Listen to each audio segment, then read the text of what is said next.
We have Oscar Barranco Liebana. Oscar, thank you so much for doing this. Thank you very much for inviting me. A pleasure to be with you today. This 20th anniversary of FEI, let's just dive in with what you are presenting at the actual conference. Okay, so basically, I will try to present what we have approach management mega events innovation. So I think in the FIFA World Cup in Qatar, we have implemented during 9 years different innovation management approaches, strategies, and techniques and technologies. So I think it will be very interesting to share with the audience how we have approached that, what have been the key lessons learned, and the legacy that we are going to try to bring also to another different mega events in the world from Qatar. So there's so much to unpack there, and we will do that at FEI. So for those that are there, they'll get it. The session will be available on demand as well. I wonder what is on your desk at the moment, right? You mentioned those 9 years. You mentioned the ramp up. We all know that the event went off without a hitch. What's on your desk now? So basically, right now, the most important part is legacy, right? So we have created a lot of different value for the tournament, for the FIFA World Cup here in Qatar. And right now, we are trying to align and transform all this value into the national interest and the future of Qatar and the national challenges. So practically, I think I am also focusing on the integrated operations platform.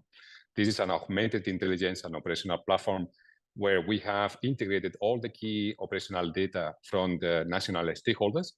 And we have brought all this information into one single centralized platform to run and to manage all the tournament operations. So I think the combination of different technologies, like for example, artificial intelligence, AI, IoT, digital innovation, emerging technologies, it is going to help us to optimize, for example, city operations. When we are talking about cognitive cities, smart mobility, smart governance, and so on. We are also optimizing the digital economy. So we are finding new services and new ways to improve digital services in the country, as well as preparing for the next operations and the fan experience management for the next big events in Qatar. So nearly everything that you just mentioned, you would not have been able to do with such great effect a decade ago when you started, right around a decade ago. Yeah. What would you say were the key innovation discipline advancements over that past decade to give you the platform from which to succeed as you have? Well, I think there have been many important advancements in different industries. So we have been applying, I would say, most of the innovation theories and management techniques that they are in the market, going from open innovation, architectural innovation, jobs to be done, blue ocean strategies. We have been going through a long journey since 2013. However, I really think that the most important advancement right nowadays in the market, I think, is artificial intelligence. So it's a new technology, but however, I think is going to change the world radically. So I think it is empowering new business models, huge blue ocean opportunities, new operations, new services, even new models for education, health, sustainability, and so on. So I think the combination of the AI, when we are talking about, for example, robotics, quantum computing, mixed reality, even nanotechnology or emerging technologies, I think is really going to change the world, and I think, it will change and impact the world in ways that we have, our science fiction movies have not imagined yet, However, I really think that the challenge to control and to leverage on this change, it will depend on our ability to adapt to change. So I think we really need to understand how this technology is going to impact our companies, our sectors, industries, lives, cities. And once that we understand what is going to be the future scenarios, so how we are going to adapt and to get new abilities, new capabilities, so that we can really leverage on all the value that the AI can bring to us. And I think, for example, we need to adapt to new skills or abilities, as, for example, how to manage collective intelligence, or how, for example, we are going to really optimize the collaboration between humans and computers through augmented intelligence, or even accelerating management innovation, which is going to enable all this innovation in the market. So I think AI, in my opinion, this is a revolution in the making. It's a very positive one. However, or despite of all the fears and uncertainties and doubt that is generating across all the industries and the markets. So I think we really need to identify the scenarios, have a strategy, and go for it now.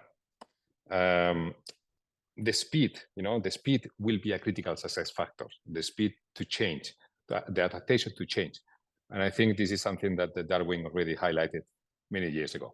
Indeed, Darwin talked about speed, and that speed is obviously increased, as you just well put.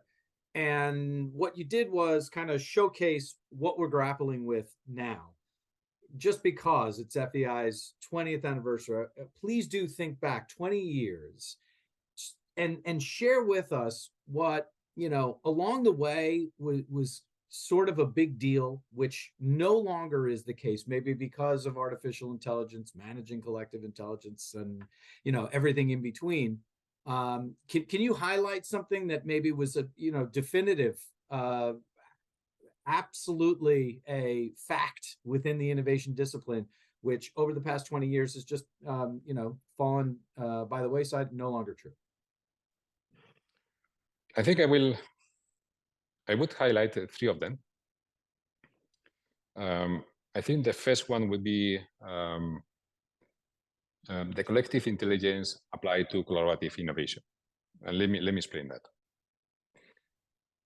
Let me tell you a story about that. So Albert Einstein, when he died, he gave his brain to science.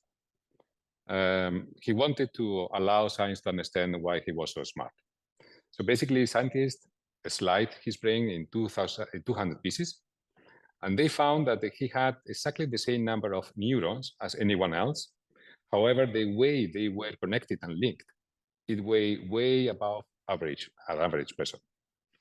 So basically, in my opinion, I think in the innovation discipline, what has changed is the understanding that the quality of the innovation process will depend on the number of brain or people with systems or computers connected to each other, and leveraging or improving the quality of the innovation process through much higher interactions and communication between those people, which is infusing collective intelligence to the innovation process. So I think this is the first one, in comparison with the protected and the closed innovation process that was happening 20 years ago, where most of the innovation were happening in the R&D labs, and it was in a protected, very environment, and nothing about open innovation or external networks were happening. So I think the second one, I would say, is the innovation management speed. So in the past, the competitive advantages of companies, they were trying to be protected. So the innovation process was something secret, and the more protected, the better. Not to allow competitors just to leverage on your ideas or insights. However, I think right now is the same thing that we highlighted before about Darwin. So it's not the strongest or the most intelligent species that survive. Is the one who is adapting better to change.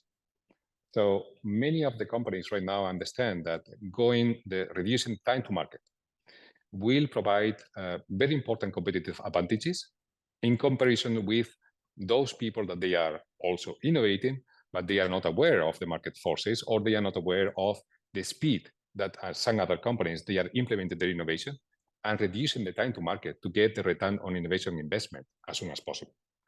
So I really think this is also something really important, and particularly when we are talking about AI, digital innovation, big data, which is going to enable companies to bring a more evidence-based approach in terms of insights and facts, and they can really play with that so that they can infuse this business value in the innovation process much faster than before. I think we can see this here now as an example in the competition that we are seeing in the NLP technologies competition, for ChatGPT and so on. I think, those companies, they are investing a huge amount of money in the NLP area. However, the time to market, and the time to leverage on the competitive advantages that they can create with what they have, they can create first mover advantages, they can create more loyal customers, and it could create a more important impact in the bottom line so far, right? And I would say the third one, I would say, is the challenge-driven or the outcome-driven innovation. So in the past, the innovation process were attached to the R&D labs or the engineering labs, right? And it depends on the creativity of the people that they were in those labs. Basically, they were trying to create value from their labs and then try to bring all this value and push this value to the market. However, what I have been watching and observing in the last decades is that there has been a strategic shift where companies try to understand first what are the challenges in the market, what are the customer needs, what are the gaps that they are there, and once they understand the strategic direction, then they go backwards and try to align all the companies, the effort, R&D labs and engineering labs and so on, so that they can really accelerate the business value to fill these gaps.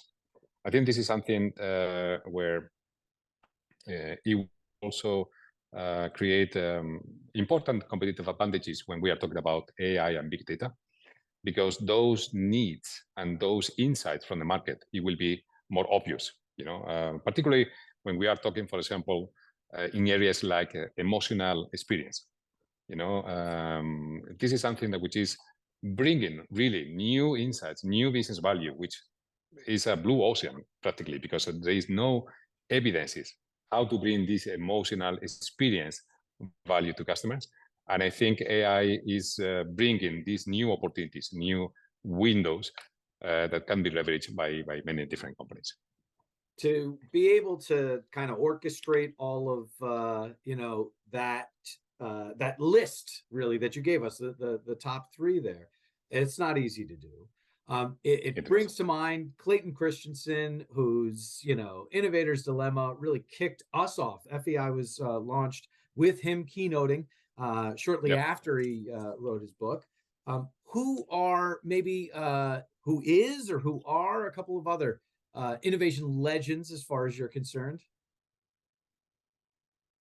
Well, I think let me differentiate two different areas. One is coming from the academic world, and I think here I would like to highlight Clayton Christensen due to the impact that he has had not only in the innovation discipline all over the world, but I think in a pragmatic way, a practical way, I have been implemented the theories and the management approaches in my professional career, and it has brought to me very interesting value. So when we have been applying, for example, the jobs to be done theory, it has an immediate impact in the innovation management consultancy that I was leading in Spain, and it was really bringing business value to my customers and to my clients. So I think this is something that it brought an easy and simple understanding of the innovation discipline and helped us to go for this outcome-driven innovation,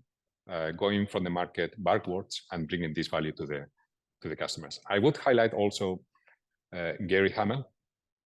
I think, in my opinion, there is very important challenges that we are facing right now. So when we are talking about the combination of emerging technologies, AI, big data, following this evidence-based approach, or what we are calling the augmented intelligence of the supermind, so I really think here it can bring an impact what Gary Hamel is fighting for, which is management innovation. So I think there will be a very, very important impact in terms of which companies are differentiated themselves, to reduce time to market or to bring new business value through new management. So I think that a good example of this is the defense industry in the US, where they are really creating ecosystems and innovation governance in such a way that they can reduce considerably, the time to market from the ideation on a concept to the field.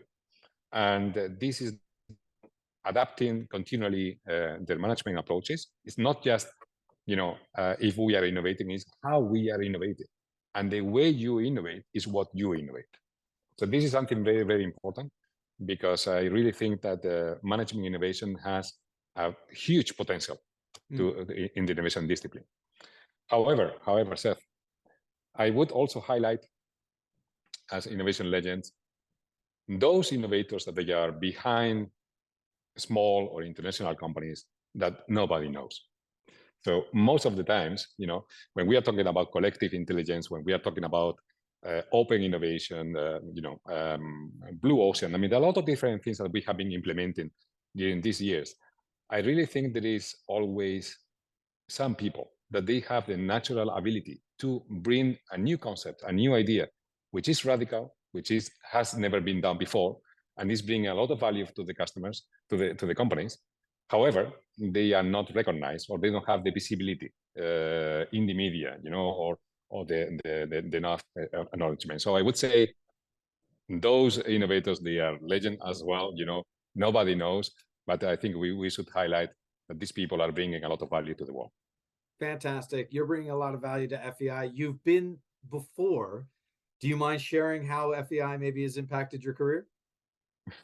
Of course. So this was in the 2008. So it was in the Europe edition in Vienna. So I met there with Clayton Christensen, where he presented the job to be done theory. So I think it was also in combination with Tony Ulrich, I think, also as well. And it was very interesting because, I was leading innovation management consultancy in Spain. So I was always trying to explore new business models, new theories, new management approaches, which can create competitive advantages for my clients and customers. So when I saw Clayton Christensen and I understood this job to be done theory, I mean, it has a practical value that I can implement it right away. So for me, this also with the combination of some work, for example, from Mark Johnson with reinventing the business model. So I remember all those years really bringing the new ideas, the new concepts to my clients where they have never heard before. And it was something simple, intuitive, and easy to implement, So the kind of innovation workshops and, meetings that we held with all these customers, talking about the jobs to be done and try to understand what exactly is what they need, not only from a functional perspective, but also from a social and emotional perspective. I think this was something really, really interesting. And really, it helped me to understand, this new way of understanding innovation. It brought me the knowledge and the management practices that I was trying to find. And I think, it also transformed this potential energy innovation into real business value that I was really interested and keen to find in important innovation conference, apart from the global network of innovators and innovation colleagues that I can't find in the front end of innovation. Oscar, thank you so much. Such great stuff. Thank you very much, Seth. See you soon.